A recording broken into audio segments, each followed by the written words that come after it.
Apporte-moi ma bouffe immédiatement, esclave. Tonna le brigadier-chef à l'adresse de la serveuse noire. Au moment précis où elle s'apprêtait à déposer l'assiette, il étendit brusquement la jambe, un croc-en-jambe vicieux qui envoya la jeune femme s'effondrer lourdement sur les tomates. Tu n'es qu'une brute épaisse. Ramasse tout ce désastre avec ta langue, ricana l'officier, ignorant totalement qu'il observait dans l'ombre. Au sein du Mas des Lavandes, institution culinaire réputée de Saint-Rémy de Provence, le service du déjeuner suivait pourtant son cours habituel, bercé par la lumière dorée du midi. Chloé Morel, une femme afro-française de 30 ans, exerçait le métier de serveuse depuis sa majorité. Sa chevelure était toujours impeccablement coiffée, son attention sans faille et son efficacité redoutable. Ce service, cependant, avait une saveur particulière. Elle gérait 3 tables simultanément, sans la moindre erreur, avec la grâce d'une danseuse. Mais l'atmosphère changea radicalement dès l'instant où il franchit le seuil. Olivier Marchal, un brigadier-chef de 45 ans, entra avec ce regard trouble et ce sourire tordu qui ne présageait rien de bon. Connu dans la région pour son arrogance et son goût prononcé pour l'intimidation des plus faibles, il pénétra seul dans l'établissement. Il balaya la salle du regard, comme s'il évaluait une scène de crime, alors qu'il ne cherchait qu'une table près de la fenêtre donnant sur les champs d'oliviers. Chloé s'approcha, son carnet à la main. « Bonjour, monsieur. Que désirez-vous commander ?» Olivier l'examina, puis mâchonna ses mots avec une ironie mordante. « Mais regardez-moi ça, la nouvelle esclave du XXIe siècle. » Il ne daigna même pas lever les yeux au début, puis la dévisagea avec une lenteur obscène, comme s'il scannait chaque centimètre de sa peau. « Et toi alors ? Tu ne devrais pas être en train de traverser une frontière illégalement au lieu de servir à table ?» Chloé le fixa un instant, interdite. « Pardon ? Je t'ai demandé si tu avais tes papiers, parce que tu as l'air plus étrangère que française, ou africaine, ou peu importe ce que tu es. Quoique, si tu étais un tant soit peu intelligente, tu aurais déjà déguerpi de ce pays. » Chloé nota sa commande en silence. Elle ne tremblait pas, mais la tension raidissait ses épaules. Elle savait pertinemment qu'il était le genre d'homme qui cherchait la moindre réplique pour justifier une agression. « Je vais chercher votre plat, dit-elle sèchement. « C'est ça. Et ne crache pas dans mon assiette, l'immigré, car moi, j'ai le droit d'être ici, rétorqua-t-il. 20 minutes s'écoulèrent. Chloé revint avec la commande, une somptueuse daube provençale accompagnée de riz de Camargue et de pain artisanal. Alors qu'elle remontait l'allée centrale, Olivier se leva. Sa botte de cuir se déplaça de quelques centimètres, un mouvement vif et calculé. Chloé ne le vit pas à temps. En une fraction de seconde, son pied heurta la pointe de la botte du policier. Elle trébucha et tomba violemment à genoux. La porcelaine se fracassa contre le sol, la viande en sauce vola sur son pantalon et le contenu brûlant d'une saucière se déversa sur son bras gauche. Un hoquet de stupeur collective traversa la salle du restaurant. À cet instant précis, Olivier éclata d'un rire gras, la bouche grande ouverte, s'appuyant d'une main sur la table comme si l'hilarité de la scène l'empêchait de tenir debout. « Mon Dieu !» hurla-t-il entre 2 éclats de rire. « Et regardez-moi ça, cette négresse ne sait même pas marcher. C'est incroyable, ils ne savent vraiment rien faire correctement. » Chloé restait immobile. Une mèche de cheveux voilait partiellement son visage. La brûlure sur son bras était bien réelle, cuisante. Mais ce n'était pas la douleur physique qui la clouait au sol, c'était quelque chose de plus dense, de plus lourd, la honte. Ce type de honte qui paralyse lorsque tous les regards sont braqués sur vous et que personne ne vous vient en aide. « Qu'est-ce qu'il y a ? Tu nous fais un AVC ?» poursuivit Olivier en haussant la voix pour s'assurer que tout l'auditoire en profite. « Tu es aveugle ou tu es juste bête ?» Quelques hommes accoudés au comptoir ricanèrent bassement. Personne ne se leva. Personne ne tendit la main. « Allez, lève-toi » insista Olivier sur un ton mêlant moquerie et mépris. Il se pencha un peu plus vers elle, un sourire venimeux aux lèvres. « Et si tu penses que c'est humiliant, je te rappelle que tu pourrais finir en garde à vue. Il me suffit d'une excuse. Tu sais comment ça marche, et tu as l'air doué pour t'attirer des ennuis. » Chloé déglutit difficilement. C'est alors que le carillon de la porte d'entrée tinta. L'attention se détourna l'espace d'une seconde. Un homme venait d'entrer. Grand, la posture droite, le visage empreint de sérénité, vêtu d'un costume gris clair impeccable et d'une chemise sans le moindre pli, il avançait à pas mesurés. Il portait une fine pochette sous le bras et des lunettes de soleil qu'il retira en franchissant le seuil. Ses yeux balayèrent la scène comme s'il savait déjà ce qu'il allait y découvrir. Son regard se posa directement sur Chloé, toujours à terre. Puis il vit Olivier.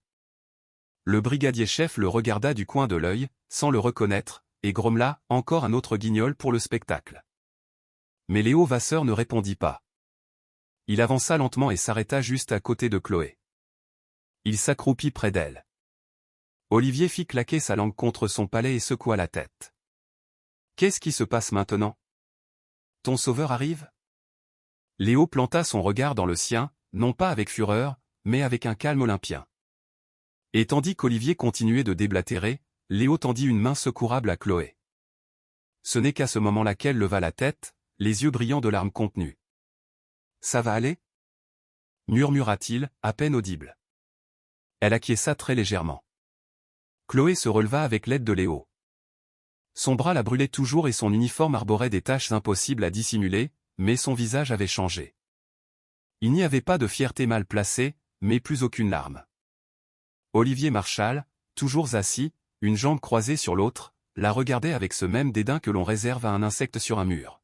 « Vous avez fini votre comédie romantique ?» lâcha-t-il en agitant les doigts devant eux.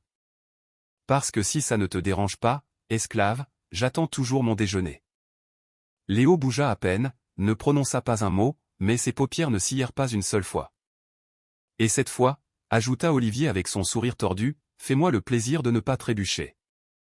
Je n'aime pas manger à même le sol, tu m'as compris, espèce de maladroite ?» À cet instant, et sans dire un seul mot, Chloé se dirigea droit vers les cuisines. Léo l'observa s'éloigner. Puis il reporta son attention sur Olivier. Il pesait le poids de chaque mot prononcé, mais le policier, aveuglé par son arrogance, ne remarquait rien. Il continuait de mâcher son chewing-gum et de jouer avec son couteau sur la nappe immaculée.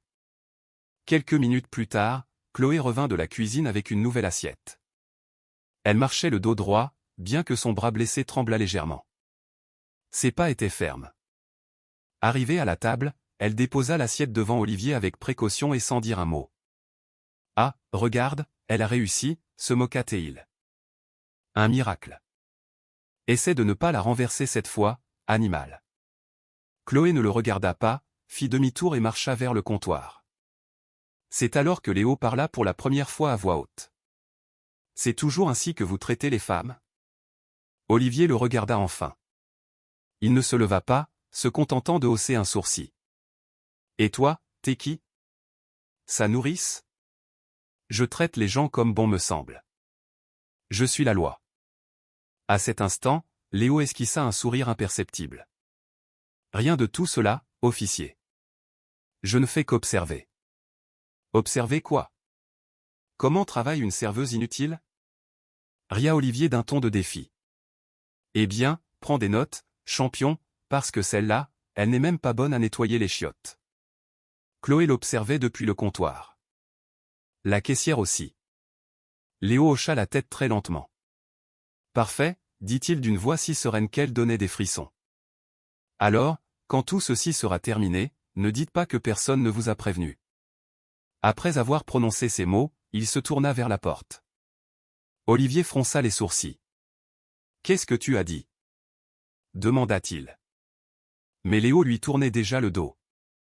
Il marchait vers la sortie sans se presser, sans peur, comme quelqu'un qui sait exactement ce qui va se passer ensuite. Comme quelqu'un qui porte dans sa poche bien plus qu'un simple portefeuille. Olivier le suivit du regard, murmurant « Quelle idée !» Chloé n'avait pas bougé, elle regardait simplement son époux et, pour la première fois de l'après-midi, elle ébaucha un petit sourire, à peine visible mais lourd de sens, car elle savait ce qui se préparait. Et Olivier Marchal n'avait pas la moindre idée de la personne à qui il venait de s'en prendre. Léo franchit la porte principale. Personne ne comprit pourquoi. Il était simplement parti. Sans en dire plus. Olivier Marchal sourit avec satisfaction, croyant avoir remporté une discussion qui n'avait jamais vraiment existé. Encore un petit coq qui aboie et qui s'en va, grommela-t-il en s'essuyant la bouche avec sa serviette. Quelle perte de temps. Au comptoir, Chloé tentait de calmer sa respiration. La brûlure la lançait toujours, mais ce qui la décomposait, c'était le regard des clients, de ses collègues, ce silence passif qui pesait plus lourd que son uniforme trempé. Soudain, Olivier se leva, aspira bruyamment entre ses dents et marcha vers le comptoir d'un pas décidé. Personne ne l'arrêta. « Et, toi, la noire » grogna-t-il en la pointant du doigt. « Oui, toi. Viens ici. » Chloé le regarda. Elle hésita une fraction de seconde. Puis, lentement, elle s'approcha. Elle était formée pour obéir, mais ce qui suivit ne figurait dans aucun manuel de savoir-vivre. « C'est quoi cette merde, bordel » cria-t-il en désignant son assiette. « C'est cru. On dirait des restes pour les chiens. » Sans préavis, il lui saisit le bras blessé avec force. Les gens se retournèrent brusquement, l'impact fut immédiat. « Viens là, je vais t'apprendre comment on vérifie un plat, espèce de bestiole » vociféra Olivier en la traînant vers sa table. Personne ne bougea. Le chef Jean-Pierre passa la tête par la porte de la cuisine et se recula aussitôt. Chloé se débattit à peine, mais Olivier était plus fort, sa main serrait comme un étau. « Et regarde ça » brama-t-il en la poussant vers l'assiette. « Tu mangerais cette ordure, toi ? Réponds-moi. C'est pas ce qu'on sert dans ta case en Afrique, c'est ça ?» Et sans la moindre hésitation, il tenta de lui plonger la tête dans l'assiette de daube. « Allez. Mets ton nez dans cette merde que tu as cuisinée. Lâchez-moi. » Eut à peine le temps de crier Chloé. Et alors, on entendit un bruit sec, un seul coup précis. Et lâche-la. La voix fendit l'air comme un coup de feu. Tout le monde se tourna vers l'entrée. Léo était de retour. Sa main avait intercepté le poignet d'Olivier à mi-chemin. Le policier se figea. « Qu'est-ce que » commença-t-il à dire. Léo ne haussa pas le ton. Il ne menaça pas. Il serra juste suffisamment fort. « Je t'avais dit que tu parlais trop » murmura-t-il. Olivier tenta de se dégager. Impossible. Il le regarda droit dans les yeux, pour la première fois dépouillé de son arrogance. « Lâche-moi tout de suite, connard. Je suis flic. » Léo ne répondit pas, ne sia pas. Chloé s'était écartée en titubant, le visage en feu à cause de l'humiliation, mais sauve. Le restaurant entier était paralysé. Plus personne ne mangeait, plus personne ne parlait. Léo s'approcha d'un centimètre supplémentaire. Sa voix était basse, mais chaque mot tranchait comme du verre. « Tu viens de poser la main sur une femme innocente. Tu l'as traînée, tu l'as insultée, tu l'as humiliée devant témoins. Et tu crois que ta plaque va te couvrir cette fois-ci » Olivier pâlit légèrement. « T'es qui, toi » Léo s'approcha encore, chuchotant presque à son oreille. « Je suis la personne avec laquelle tu as décidé de gâcher ta vie aujourd'hui. » Olivier déglutit. Pour la première fois, il semblait réellement mal à l'aise. Léo le relâcha doucement, sans précipitation. Olivier recula d'un pas, puis d'un autre. Il voulut retrouver sa contenance, mais son visage le trahissait. Sa respiration s'accéléra. Léo se tourna vers Chloé. Il la regarda avec calme, puis scana le restaurant entier. Sa présence n'était plus celle d'un simple mari, c'était autre chose, quelque chose de bien plus vaste. Et alors, Léo sortit lentement une identification noire et tricolore de sa veste. Il la posa sur la table, à la vue de tous. Elle portait 4 lettres frappées du sceau de l'autorité, IGPN. Le brigadier-chef Olivier Marchal recula d'un pas comme si on venait de braquer une arme sur sa poitrine. Il resta silencieux. Tout le sang semblait avoir quitté son visage. « Vous êtes fou » balbutia-t-il. « C'est une blague » Léo ne répondit pas, se contentant de sortir de sa poche un autre document, une fine pochette. Il l'ouvrit avec calme. À l'intérieur se trouvaient 3 photographies imprimées, prises avec l'objectif d'une caméra dissimulée dans l'encoignure du restaurant. Sur chacune d'elles, on voyait clairement Olivier faisant un croche-pied à Chloé, riant alors qu'elle était au sol, la saisissant par le bras et la poussant vers la table. « Saviez-vous, » dit Léo d'une voix basse, « que ce restaurant fait partie d'une enquête nationale de l'Inspection générale sur les abus d'autorité, les incidents racistes et la dissimulation institutionnelle ?» Olivier ne pouvait plus parler. Sa gorge semblait scellée. Léo le fixa intensément. « Vous avez été enregistré, documenté, et tout ceci s'est déroulé devant au moins 20 témoins. Si l'un d'eux décide de mentir pour vous, il sera également impliqué. Le silence dans le restaurant n'était plus de la peur, c'était un choc absolu. Léo referma le dossier et rangea sa carte avec calme. Je suis le commandant Léo Vasseur, de l'IGPN, Unité des droits fondamentaux, et vous venez de tout perdre. Olivier ouvrit la bouche. Rien ne sortit. Votre plaque, s'il vous plaît, ordonna Léo. Et je dois appeler mon supérieur. Votre supérieur a déjà reçu le rapport. Et vous? Il marqua une brève pause. Vous êtes suspendu depuis 20 minutes. Deux hommes en costume sombre entrèrent par la porte principale, sans montrer leurs armes, sans hausser le ton. L'un d'eux salua Léo d'un geste discret. L'autre s'approcha d'Olivier, lui réclama sa plaque, son arme de service, et lui passa les menottes sans violence, mais sans la moindre hésitation. L'image d'Olivier Marchal, escorté vers la sortie, sans crier, sans insulter, incapable de se défendre, resta gravée dans l'esprit de tous les présents. Mais Léo ne le regarda pas partir. Il alla directement vers Chloé, qui restait debout, immobile. Ses yeux brillaient. Mais pas de douleur. C'était quelque chose de plus profond, de plus ancien. Léo s'arrêta face à elle, retira sa veste, la déposa sur ses épaules avec soin, puis, du bout des doigts, essuya une trace de sauce séchée qui maculait encore sa joue. « Ça va ?» demanda-t-il avec cette voix douce que seule elle connaissait. Chloé le regarda et hocha la tête. Enfin, après toute cette épreuve, elle acquiesça pour de bon. Et alors, Léo prononça des mots que nul autre n'entendit dans le restaurant, seule elle les perçut. Une phrase murmurée, chargée de la puissance de tout ce qu'il venait d'accomplir. Elle sourit, lui prit la main, et ils se tournèrent vers la sortie.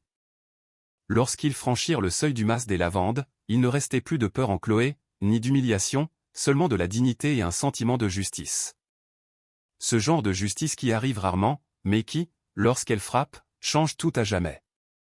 N'oubliez pas de commenter depuis quel pays vous suivez cette histoire.